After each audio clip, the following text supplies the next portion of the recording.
अस्सलाम वालेकुम, मैं मसूद हसन भट्ट। आप देख रहे हैं बीके न्यूज़। यूट्यूब पर हमारे चैनल को सब्सक्राइब करें बीके न्यूज़ प्लस HD, और हमारे व्हाट्सएप नंबर पर अपनी वीडियो सेंड करें और अपनी राय से हमें आगाह करें। हमारा व्हाट्सएप नंबर है 030227221952। अब चलते हैं ब्रेकिंग न्यूज़ की तरफ।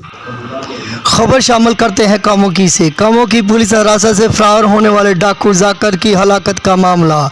पुलिस जाकर सैन को रिकवरी के लिए लेके जा रही थी कि 3 मुलजमान ने पुलिस पर फायरिंग कर दी।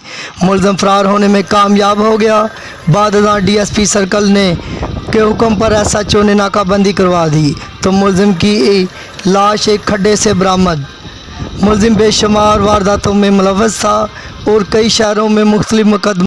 अस्सलाम वालेकुम, मैं आपसे मुखातब हूँ हकीम अशरफ कादरी चिश्ती, अलकरम चिश्ती, दवाखाना एंड प्रसाद स्टोर, गज्जू मता, रोही नाला, मेन फरोजपुर, हाजी फरमान प्लाजा। अहले इलाका को, अहले इस्लाम को मेरी तरफ से दिली ईद उल अज़हा की खुशियाँ मुबारक हों और हर कोई अपने घरों में ईद की खुशियाँ गुजारें और तंदरुस्ती के साथ। और इसके साथ मैं आपको एक नुस्खा दे रहा हूँ बद हज़मी और गैस के लिए।